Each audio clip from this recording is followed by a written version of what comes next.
Voilà, un grand merci au professeur Karim pour cette conférence très riche et très intéressante qui va bien sûr susciter chez vous beaucoup de questions. Avant ça, j'aimerais bien vous aussi poser une question. Alors, le tableau que vous avez présenté des différentes thèses des orientalistes, je remarque que le seul codicologue, c'était François Desroches. C'est bien vrai. Voilà. Et le seul codicologue, bien sûr, il s'accorde à dire à la thèse que vous avez établie, le fait que, voilà. Donc, la plupart des orientalistes n'étaient pas des codicologues. Non, pas du tout, non. Là, ce qu'on remarque chez les gens qui ont travaillé sur l'histoire du Mus'haf, c'est que la majorité ne sont pas codicologues. Donc, c'est des gens qui viennent d'autres disciplines.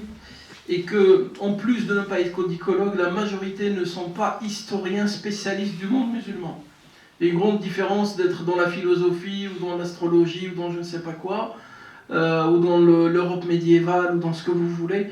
Mais quand il s'agit d'histoire du monde musulman, c'est complètement différent. Et même lorsqu'on rentre dans l'histoire du monde musulman, il faut quand même avoir une certaine spécialité que l'on appelle aujourd'hui l'histoire du livre. Donc c'est l'histoire du livre et l'histoire des idées du monde musulman. Si vous ne le connaissez pas, vous allez forcément tomber dans les erreurs qui ont été commises par Mingana, par exemple. Et encore un troisième couplet, c'est que bien souvent, les orientalistes qui travaillent sur le monde musulman, je ne citerai même pas ceux qui travaillent sur le Coran, ils connaissent très faiblement la langue arabe. Donc du coup, quand vous n'êtes pas arabisant, que vous avez juste des rudiments de la langue arabe, comment est-ce que vous allez vous attaquer à des choses qui datent qui remontent au 1er siècle de l'islam et qui sont même dans un arabe qui n'a rien à voir avec celui qui est enseigné à l'INALCO. Vous savez, dans beaucoup d'universités en Europe aujourd'hui, ceux qui vous disent moi j'étudie la langue arabe, c'est des gens qui étudient le vernaculaire. Le vernaculaire, c'est la darija. Ça n'a rien à voir avec l'arabe, ça n'a rien à voir avec les études linguistiques poussées, et ça n'a rien à voir pour ceux qui ont eu l'occasion de travailler la littérature médiévale. Ils se rendent compte que même au niveau de la littérature médiévale arabe, elle n'a rien à voir avec les tout premiers textes de la langue arabe du temps de la Jahiliya, du prophète, etc. etc. Il suffit juste de prendre un poème de ce qu'on appelle Shi'r al-Jahili, la poésie de la Jahiliya, pour se rendre compte que quand même, le gars il est en train de parler un arabe que vous avez du mal à comprendre. Donc, quand vous avez un maigre bagage dans la langue arabe, quand vous n'êtes pas codicologue, quand vous n'êtes pas spécialiste de l'histoire du monde musulman, et que vous n'avez aucune notion sur ce que c'est que l'histoire du livre dans le monde musulman, je crois qu'on peut s'attendre à tout. Oui, donc, est-ce que vous avez des questions? Oui.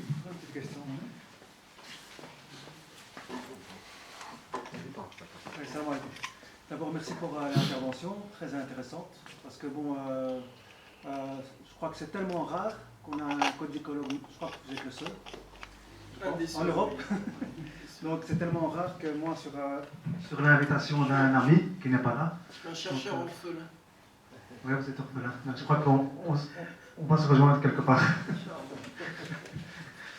Bon, en fait, j'avais une petite question. Moi, j'ai, par rapport à... je vais citer un petit anachronisme.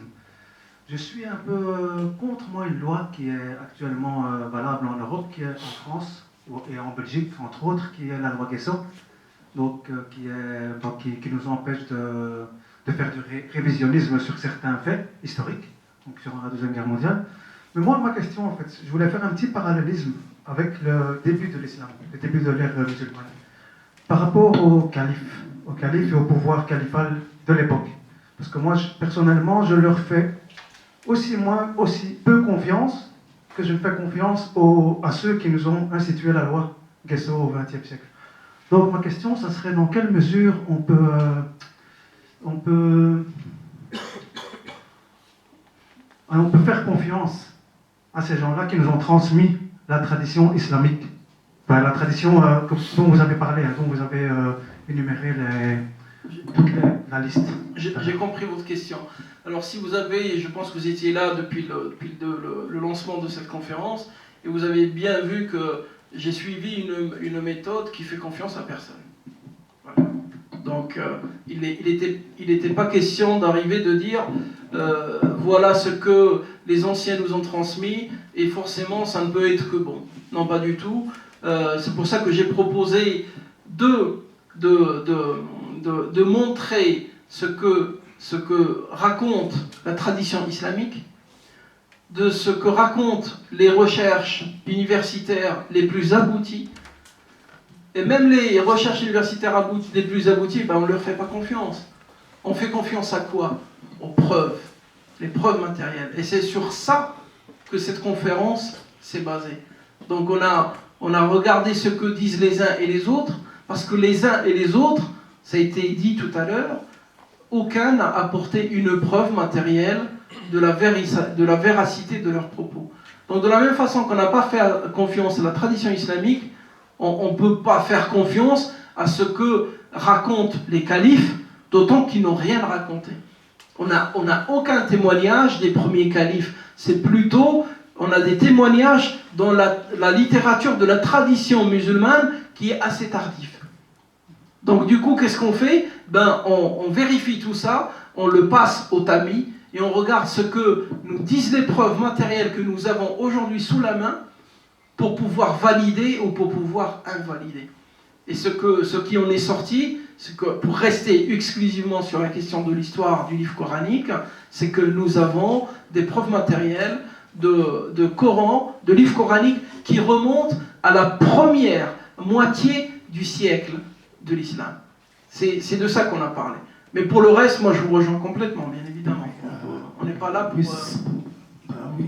Ce qui est frappant aussi, c'est que malgré toutes les controverses, toute la polémique politique qui parfois aboutissait même à des guerres entre différents groupes idéologiques et politiques, Mu'tazila, Ash'ira, Khawarij, Batiniya, tout ça, on n'a jamais vu aussi quand même un groupe qui a son propre Coran différent de l'autre. Oui. Ça aussi, ça donc, bien sûr, avec toute la violente opposition au calife Omeyyade, par exemple, on n'a pas vu, parmi ces groupuscules qui étaient opposants, Khawarij, avec toutes leurs franges, les plus extrémistes, par exemple, Azariqa et tout ça, certains franchis extrémistes aussi, on n'a jamais vu aussi un groupe qui se revendique d'un autre mushaf. Ça aussi, c'est une vérité historique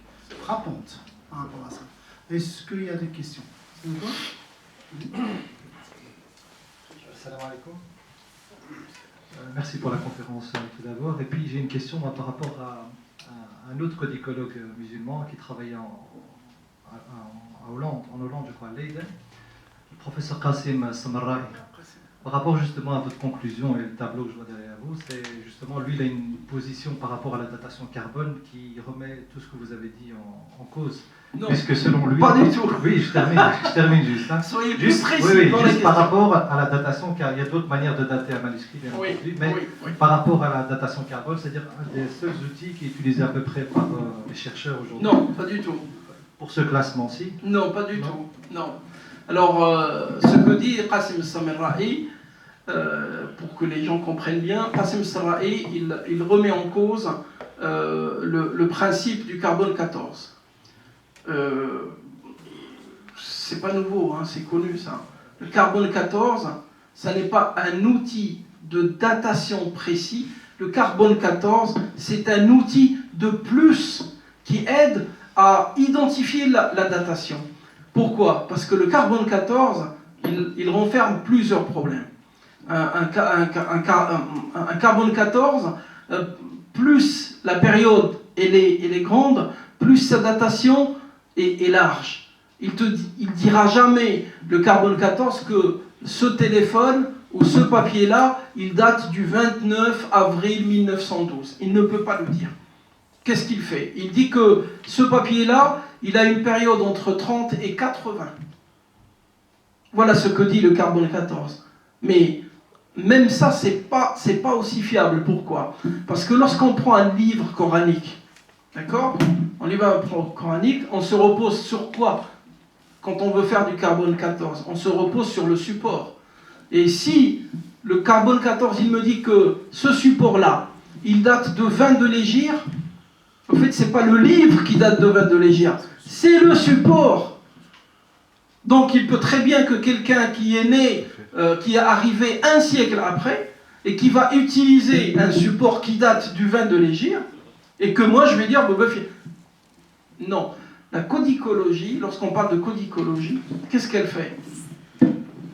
Elle s'appuie sur le carbone 14, mais pas tout le temps. Parce que le carbone 14, de 1, il est défectueux, et de 2, il coûte cher. Donc on l'utilise vraiment pour des situations très importantes. La codicologie, elle va s'appuyer sur le support. Par exemple, si j'ai un Coran qui date du 1er siècle de l'Hégire, et que ce Coran-là, il est en papier, ben, il est automatiquement rejeté parce qu'il n'y en avait pas à l'époque. Le papier ne va commencer à se développer dans le monde musulman qu'avec Haroun al-Rachid. Donc on est dans les 170 de l'Hégire. Donc tout ce qui vient avant et qui est papier, c'est pas bon. Si c'est un papier qui me vient de Khorasan, parce qu'il y a des méthodes de recherche au niveau du papier, et il y a des choses qu'on connaît, tout ça. Si on a un Coran avec un papier de Khorasan, et que ce papier de Khorasan sur lequel le gars il me dit ce Coran il a été écrit à l'an 200 vers le 3e siècle de l'Hégire, je dis ben non c'est pas possible parce que les moulins de fabrique de papier à Khorasan ils datent du 4e siècle.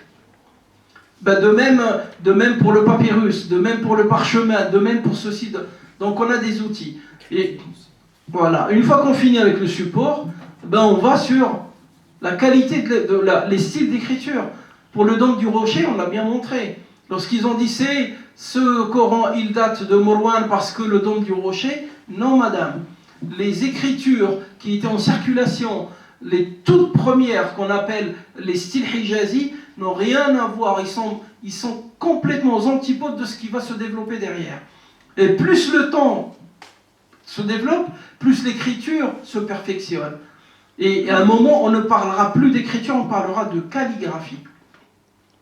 Donc on a le support, on a la littérature écrite également, on s'appuie sur l'histoire, on s'appuie sur les styles d'écriture, on s'appuie sur les encres. Il y a un travail qui est fait sur les encres. Donc il y a toute une palette d'outils qui nous permet d'atteindre la vérité petit à petit.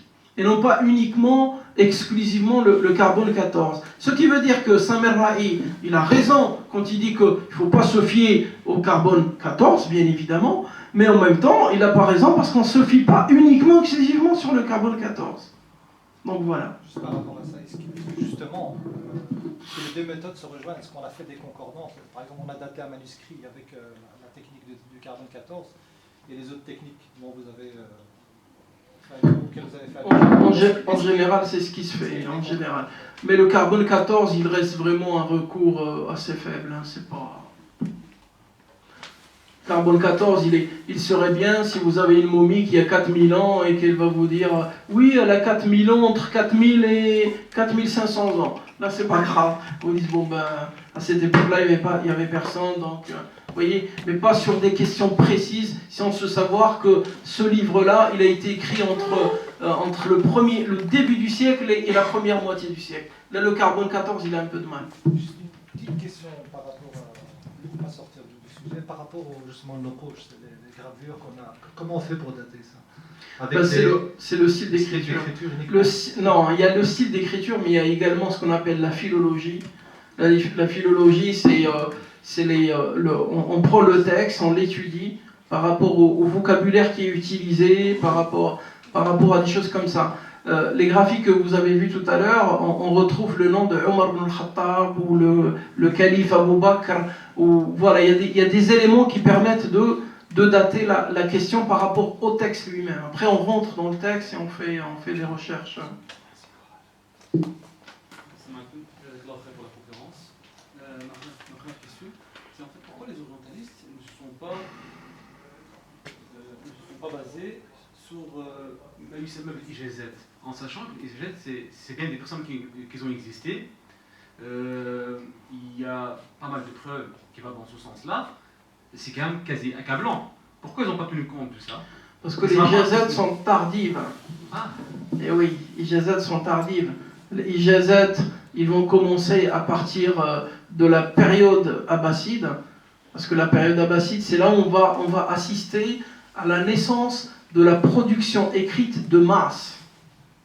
Voilà. Parce que même avec la période omeyyade, on a une production écrite, mais elle est restreinte. Avec les abbassides, ça va devenir une production de masse, et on va assister à la naissance des différentes écoles de pensée du monde musulman. Et c'est à partir de là que les gens ils vont se dire, pour savoir que tu appartiens à telle école ou à tel mouvement, il faut une ijaza. Donc elles sont tardives, elles ne répondent pas à nos questions, et en même temps, ces toutes premières ijazat, on les a perdues. Parce que si les musulmans ils font attention aux livres coraniques, une ijaza, c'est personnel. Ah, ok, ça c'est bon à savoir. Ma deuxième question, c'est en fait, est-ce qu'il y a des manuscrits qui remontent bien au temps de messager, alayhi salam? Non, pas du tout, non. Mais on n'avait pas déjà, il n'avait pas. Parce qu'il n'y avait pas cette conscience de produire et d'écrire, il n'y avait pas. Mais selon certains témoignages, comme quoi, au moment, bien à la période de messager, alayhi salam, en fait, ils écrivaient déjà, même le Coran. Oui, c'est ce qu'on a dit oui, tout à l'heure. comment ça se fait? Mais parce qu'il y a une différence entre produire un livre et écrire une petite missive ou une lettre ou des choses comme ça. Il y a une grande différence. Il faut une mentalité pour ça, il faut une mentalité. Mais même pas trouvé, même pas une petite sourate? Non, même pas une petite sourate. Je sais quoi. Oui, est-ce qu'il y a d'autres questions? Donc, s'il n'y en a pas, oui. J'aimerais bien poser une question à Abdel. Mais après, Une question difficile. C'est vraiment par souci que je pose des questions, hein. C'est pas pour vous piéger ou quoi. J'en ai plusieurs, enfin je sais pas si je peux les dire. J'ai encore trois questions. Le modérateur. Allez-y, Comme ça je c'est prends le plus le micro. modérateur qui décide. Hein. Oui. Est-ce qu'à votre connaissance, il y a eu un inventaire justement de toutes les différences qu'on a pu trouver dans les manuscrits et une espèce de comparaison avec le Coran imprimé depuis la première fois qu'on l'a imprimé? Alors je réponds à cette question avant de passer à autre chose, parce que c'était dans le programme, et bon, le temps nous manque. Alors il y a eu des travaux de recherche par une grande université berlinoise, et je vais vous retrouver ça tout de suite pour vous le dire. Comme ça vous pouvez prendre des notes et vérifier de vous-même. Hein.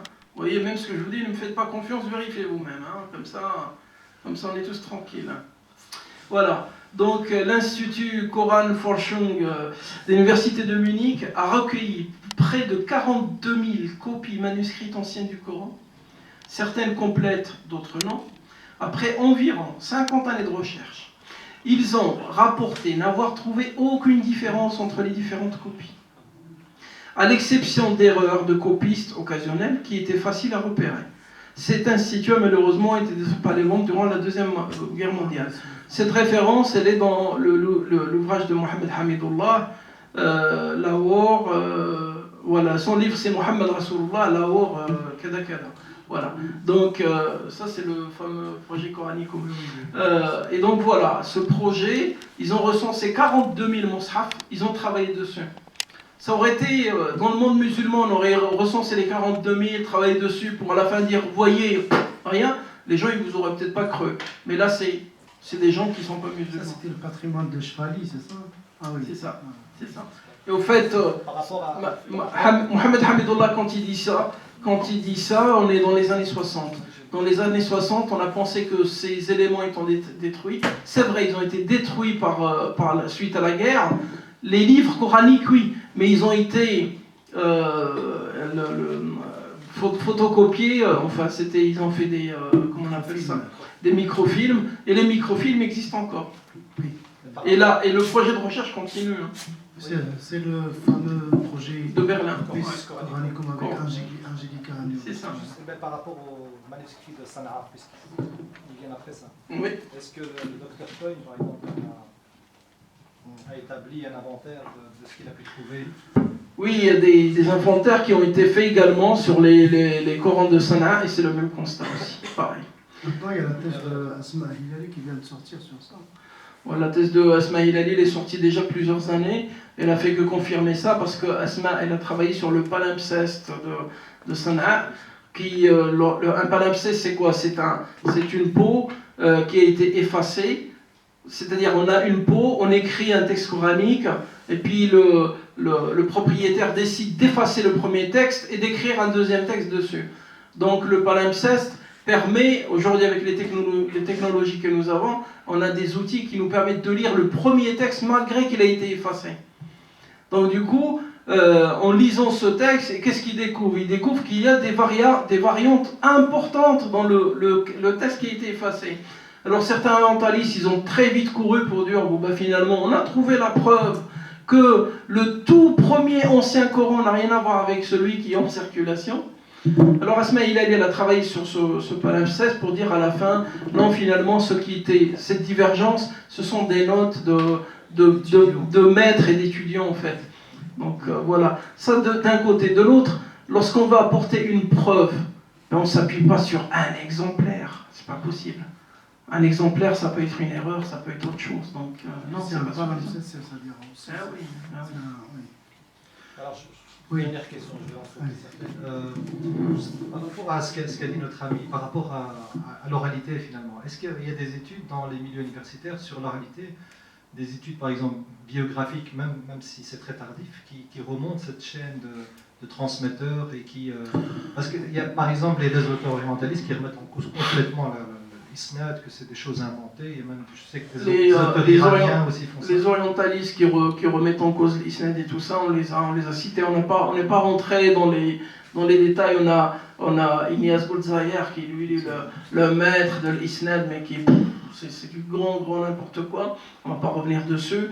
Maintenant, est-ce qu'il y a des études dans le monde musulman sur les questions de chaîne de transmission? Le monde européen, occidental.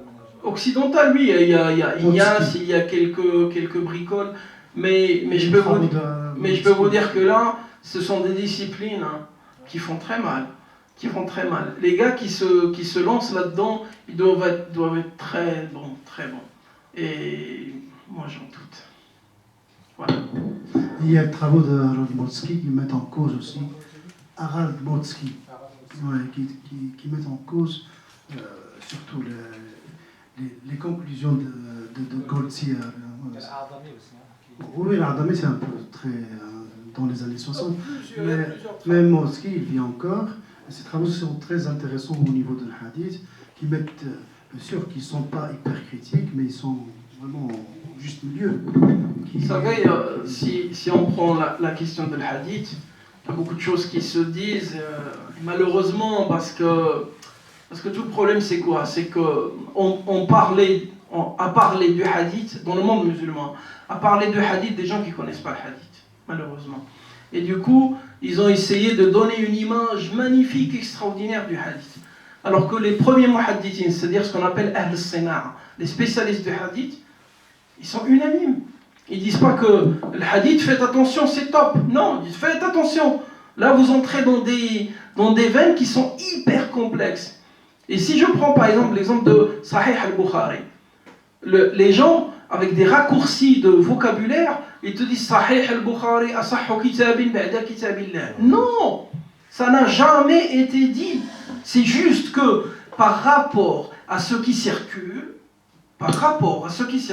c'est asahhu kitabin par rapport à ce qui circule. Et du coup, ce livre-là, il est asahhu kitab ba'da kitabillah. Mais ça ne veut pas dire qu'il vient juste derrière. C'est pas le numéro 19 après 20, non. C'est le numéro peut-être -2 ou -3. Mais c'est juste que les numéros qui viennent derrière le Bukhari, ils sont encore plus catastrophiques.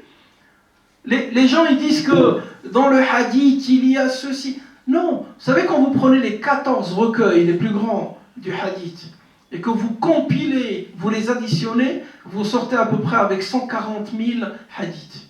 D'accord, écrit. Alors vous enlevez ce qui est les doublons, vous enlevez ce qui n'est pas hadith du prophète lui-même, c'est-à-dire ce qu'a raconté Sahabi, vous enlevez ceci, vous enlevez cela, ben vous finissez avec quoi?